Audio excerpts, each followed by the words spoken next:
Thank you, Yossi, for your thoughtful words and also for contributing the 3 minutes. I want to use 1 minute to just do a quick survey of the crowd because we really don't know who's here. I think Yaki knows, but many of us are looking around wondering who all these people are. So can I see a show of hands if you're an entrepreneur? A lot of entrepreneurs.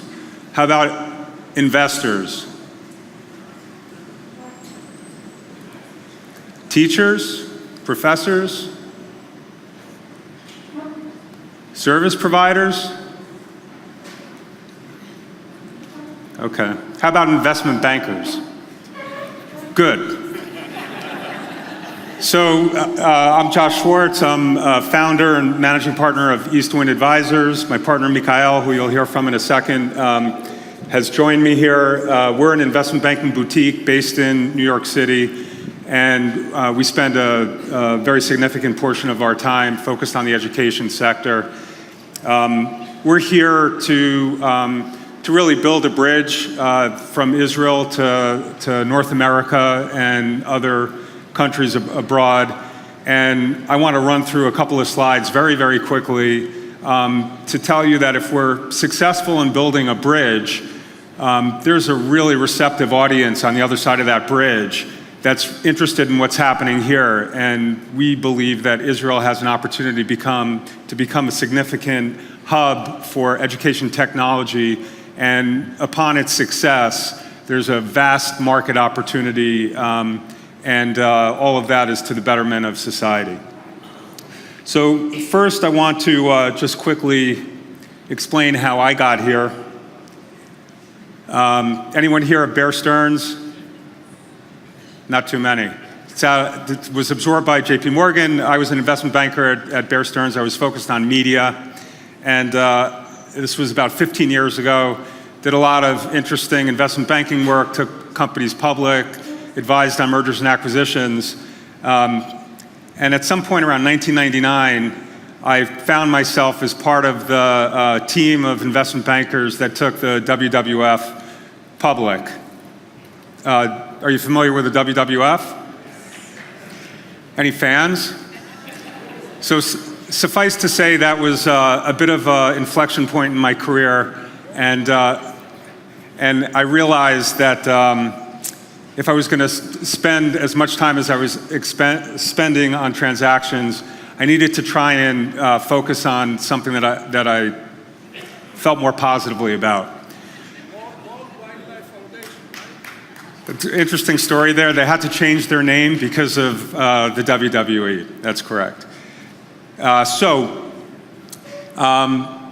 Long story short, I got interested in education, and one of the themes that I want to emphasize here is it's okay to think about education as a business. And in fact, education will be better if we do approach it as a business and try and bring some of the learnings from the business into education. So what was interesting about education?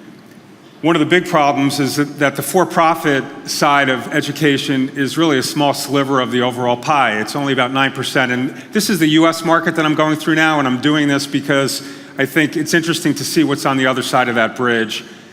US market, I think understandably is years ahead of where we might be here. But what's going on there is an interesting window into some of the opportunities that I think you will have here in Israel. So it's a small part of the overall pie, but the good news is the pie is 1.3 trillion just in the US alone, and more than double that globally. And so that 9% in the US represents $125 billion that's split in those slices, post-secondary being the largest, but there are literally opportunities from cradle to the grave. Some of the growth drivers that have helped to attract a lot of attention.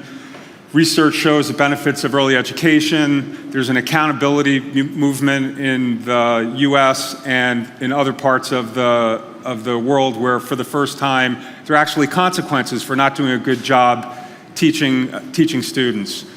Earning potential improvements are well documented every step of the way up the ladder of credentials and degrees. People are able to earn more money. Consumerization of technology has been huge. 15 years ago, most people didn't know how to use technology. Now everybody's got a device in their hands. They're not afraid of using data. They're not afraid of interacting with technology on a regular basis. And this applies to the millennials, but also 50, 60-year-old teachers who are in classrooms trying to introduce technology into the classroom. And then clearly globalization. I'm not going to go through this in detail, but this slide is here to say anyone who's ever raised money from a venture capitalist has been asked a question: what problem are you solving? And the good news in education is in every corner that you look, there are problems to be solved. This shows that in the United States, students who are graduating from high school, and those that do get to graduate, there's a very difficult dropout population in the States, but when they do enter college, they're ill-prepared for college. The largest percentage of students who are going to college have very significant problems where they need to be remediated. 80–90% have massive problems learning, which results in a very small percentage of them actually graduating from college. When they do graduate from college, they're not well prepared for the workforce. Only 11% of business leaders believe that only 11% of students who are graduating from college are prepared with the skills that they need to be effective. Significant problem that I just referred to is compounded by the fact that tuition is only getting more expensive. States aren't able to support college as much, and so tuition is rising. Students are graduating with more debt or having to deplete bank accounts, but they're not getting the outcomes. If we step back a minute and think about the role of education technology, I think this data is really interesting from a couple of different angles.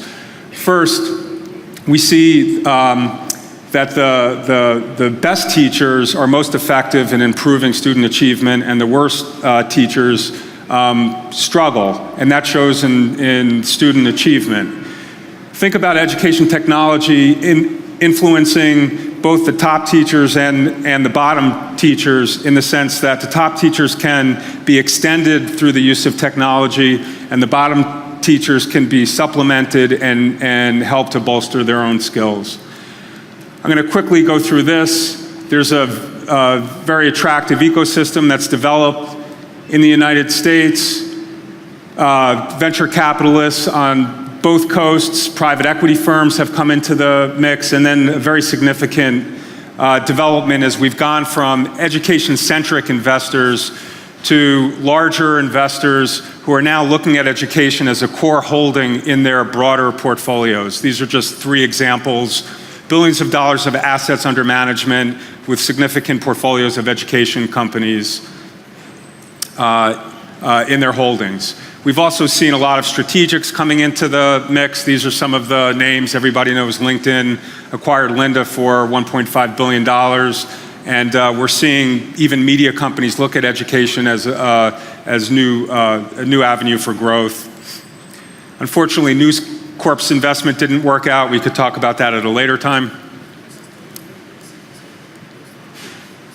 We've seen the proliferation of unicorns, higher valuations, significant value accretion. Between 2014 and 2016, the top 10 valued companies are now worth $3 billion plus more than they were.